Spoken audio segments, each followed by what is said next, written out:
to the next one. We are on to the next one. Yeah, yeah, yeah.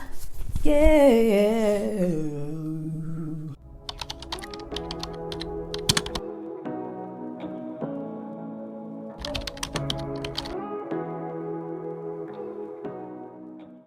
Hi everybody, welcome to my channel. I hope that you are doing good. If you're new here, my name is Jennifer. I do hope that you stick around and join the family. I would love to have you. So today I want to talk to someone that is thinking of starting a business / side hustle. You're working your 9 to 5 and you're thinking, I want to start a business. I want to start something on the side. I want to try something and kind of help you to narrow things down and figure out what you want to do and all that good stuff. So I want us to look at the tips that I can give you if you are thinking of starting a business right now, what you have to think about, what have to consider, things that you shouldn't be worried about, especially right now. If you are still at the conceptualization phase, you can look at them later, but if you are not really sure, then you can just, know that, okay, these are the things that are important, these are the things that are not important. But the goal is to get you started. The goal is to get you moving and to get you implementing and to get you moving towards you launching your side hustle or launching your business. So let us get into it.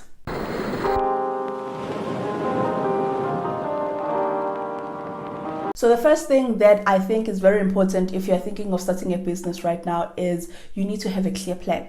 What do you want to do? So many times we get a lot of ideas in terms of what you would like to do. And if we don't take time to narrow it down and say, Jennifer, what do you really want to do? What do you aim to achieve? If you want to do this, what do you aim to achieve? So I'll give you an example. When I wanted to start the experience in a box, I was like, okay, there isn't something like this that I have seen, especially for people that have coily hair like me. If you are starting this business where you want to provide an experience for people in terms of hair care products and them figuring out what works for their hair, what doesn't work for their hair, what is the end goal? And my end goal was exactly that. I wanted to make it easy for people to try out natural hair products and figure out which one works for their hair and which one doesn't work for their hair without accumulating a lot of products. And I was looking at people that do a lot of product reviews at this point, and I was like, though, that is my target market. So you can just see how clear I was. And I'm still clear at that point that I still know that I'm not just serving anyone. This box is not for anyone. It's not for someone who sticks to one product and doesn't try anything. They use one product, whether it works or doesn't work, for years. They'll just use that because maybe it's affordable. I feel like because I've narrowed down what I'm doing and who I'm serving, over time it is starting to become very easy for people to figure out, oh, okay, I like that. I love this idea. This idea has made my life so much easier. I know I got this beautiful review recently saying that I have literally made her life so much easier because now she can actually support local while she explores with natural hair products. And so this is what I'm saying, that be clear. What do you want to do? Then once you know what you want to do, what do you want to achieve?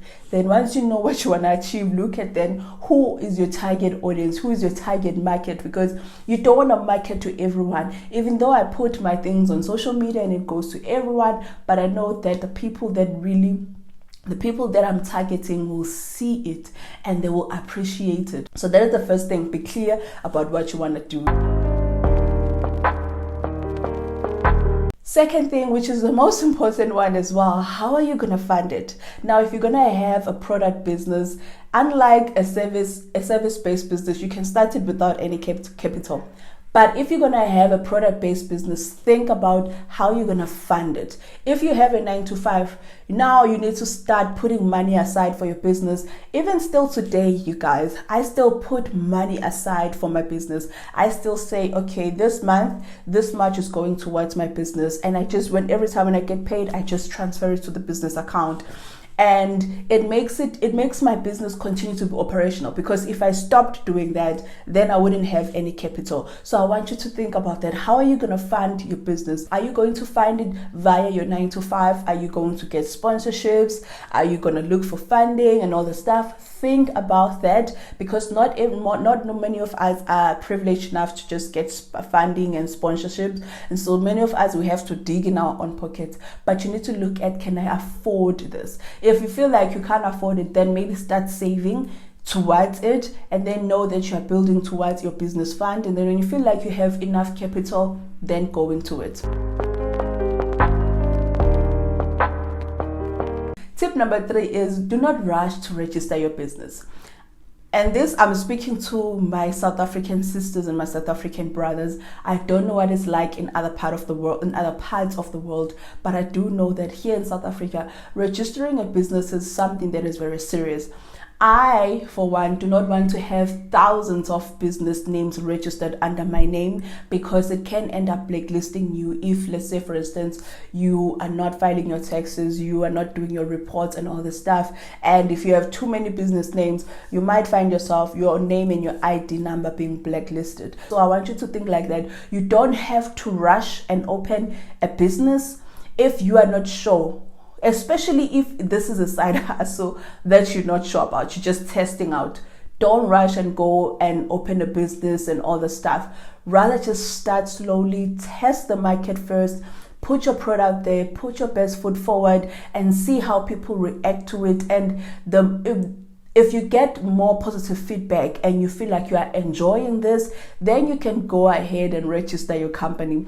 But don't just rush and say, I'm going to register my company and then I'm going to find packaging. And no, like, first test your things, try your things out. For me, it was easy to open a company because I had had a side hustle before, and I had known that, okay, there is a market, and I had spent a lot of time in the natural hair care space on social media to know that, okay, there is a market for this. Even though I may not know each and every person that might need this, but I knew that there is a market for this.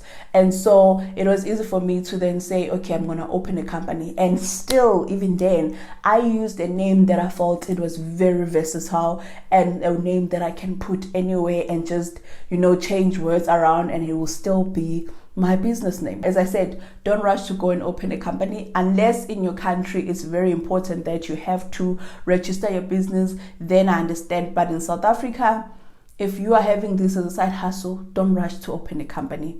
Don't rush to do that. Just take it slow, test the market, see if you like this, and then if you like it, then you can go ahead. The 4th business idea that we're going to look at today is starting your marketing early. I would say that do it way before. I've seen people that want to do businesses, they have these ideas in their head, but they don't share them. They keep it a secret, like it's like this baby that they don't want people to steal. I know people can steal ideas, but let me just come closer. The thing that you're thinking about starting, there are other people that have thought about that, and some have implemented on them. It's just that you don't know. And I say this because there's this perception that when you think of something, oh, it's new, it's never been done before, I'm gonna be the first one, and so on. And so when people start doing it, you feel like, oh my God, they're copying me. They're not copying you. They're not copying you. You just sparked, if you were the first one, you sparked something in their minds, and it's something that they'll like to do, or it's something that they had thought about but have not implemented, or it's something that they've implemented way before you, and then you come in the space, and because you are not familiar with the space, by the time you launch, you realize, oh my God, I'm not the only one. It happened to me. Don't hold your ideas to heart as if this is your baby. Don't hold. Your baby is your product. Your baby is your service, not your idea.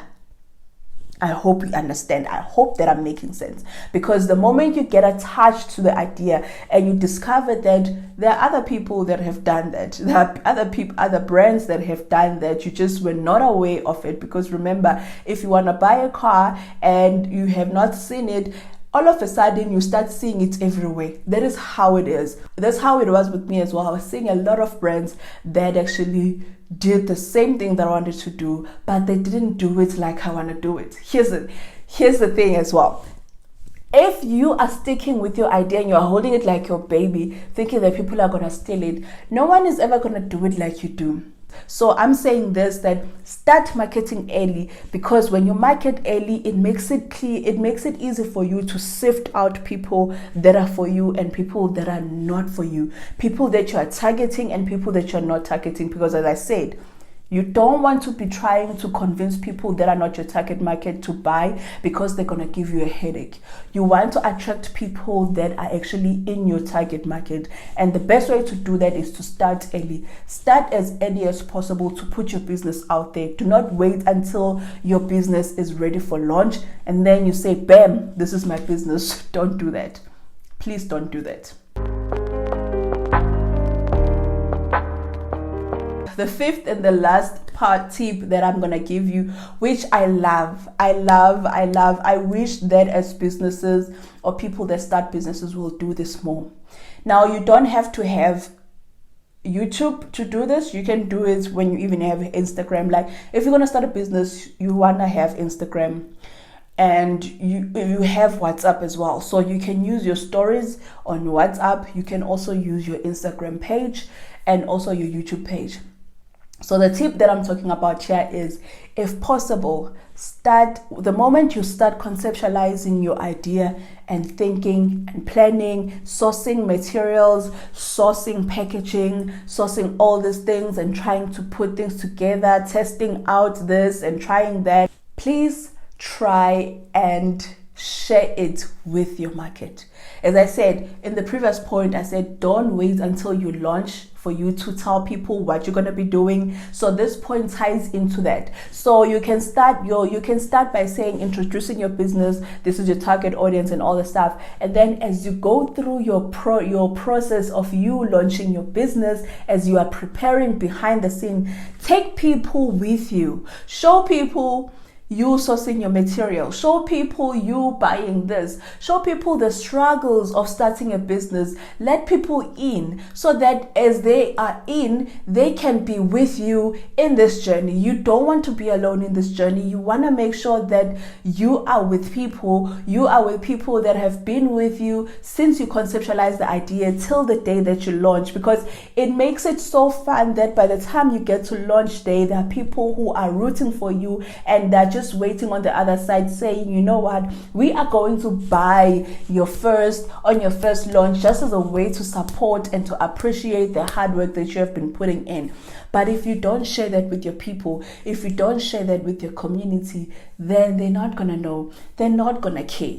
And so I'm gonna close it off here and say thank you so much for taking the time to watch this video and just look at me as I talk and blabber on and on. But these are the things that I enjoy talking about. That's why I figured, let me do more of this business content and also bring you along with me trying to balance this business content with my 9-to-5, just to see how I do things, and hoping that it sparks some inspiration in some of you and get you guys moving in those plans and those ideas. Don't sit in those ideas.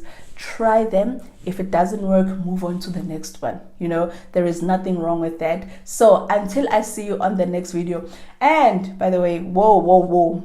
If you're not subscribed, please join the family and do like and comment down below if you have a business idea but you have been skeptical, or any of the content that I shared today that sparked something in you. Please share on the comment section. I would love that. But besides that, please take care and stay safe. Bye.